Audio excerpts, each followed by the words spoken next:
मोहम्मद अली का पुराना नाम कैशियस मार्सलस क्ले जूनियर था।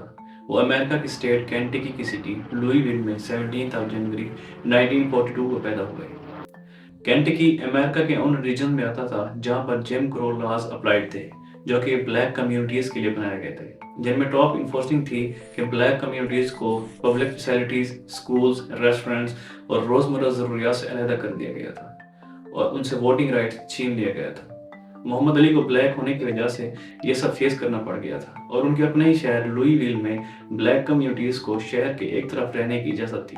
मोहम्मद अली की मां बताती है कि एक स्टोर ने मोहम्मद अली को ये कहकर पानी की बोतल देने से इनकार कर दिया कि ब्लैक्स आर नॉट अलाउड, जिनका उनकी ज़िंदगी पर गहरा असर पड़ा। एक और वाकया जो उनको मरते दम तक याद रहा वो था एमेट टिल का मर्डर।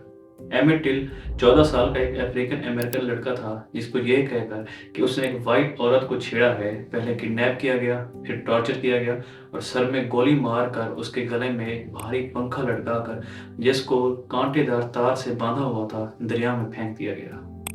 ये सब इंसिडेंट्स मोहम्मद अली को अपनी जिंदगी में अपना हक लेने के लिए फ्यूल प्रोवाइड करते रहे। 1955 नॉर्थ वियतनाम के कम्युनिस्ट और साउथ वियतनाम के दरमियान जंग शुरू हो चुकी थी। कम्युनिज्म को आप इस तरह समझें कि एक ऐसा निज़ाम, गवर्नमेंट या इकोनॉमिक सिस्टम जहां पर कोई एक फर्द ज़मीन, फैक्ट्रीज या मशीनरीज का मालिक नहीं होता, बल्कि वहां की गवर्नमेंट या एक पूरी कम्युनिटी उस चीज़ को ऑन करती है। यानी कि हर बंदा हर चीज़ में शेयर रखता है। आज के दौर में इसकी सबसे बड़ी मिसाल चाइना है। नॉर्थ वियतनामीज कम्युनिस्ट जंग में आगे जा रहे थे। अमेरिका ने जब ये नोटिस किया तो वो इस बात से डर गया कि अगर कम्युनिस्ट ये जंग जीत गए तो आहिस्ता आहिस्ता सारा साउथ एशिया कम्युनिज्म की तरफ आ जाएगा। इसलिए अमेरिका 8 मार्च 1965 को साउथ वियतनाम के साथ नॉर्थ वियतनाम के कम्युनिस्ट के खिलाफ जंग में शरीक हो गया और अपने ट्रूप्स अमेरिका से आहिस्ता आहिस्ता वियतनाम भेजने लगा। मोहम्मद अली को आर्मी में दाखिल होने के लिए बोला गया और उनसे टेस्ट भी लिए गए जो कि वो पास नहीं कर पाए, जिस पर क्रिटिक्स ने उनको ट्रोल भी किया। और इसके जवाब में उन्होंने कहा कि I said I am the greatest not the smartest. असल में मोहम्मद अली डिसलेक्सिया का शिकार थे। डिसलेक्सिया एक ऐसी बीमारी है जिसमें इंसान को किसी चीज़ को पढ़ने, याद करने या लिखने में मुश्किल पेश आती है।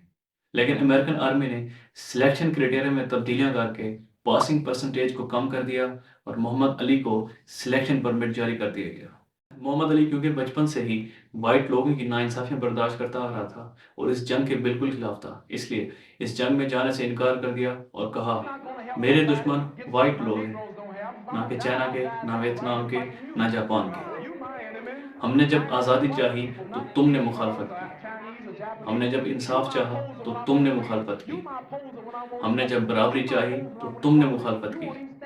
तुम मेरे लिए यहाँ अमेरिका में मेरे मजहबी अकीदों के लिए खड़े नहीं हो सकते और तुम चाहते हो कि मैं अपना घर छोड़कर दूसरे लोगों से तुम्हारे लिए लड़ता फिरूं। मैं ऐसी कोई जंग नहीं लड़ूंगा जो अल्लाह और उसके रसूल ने ना कही।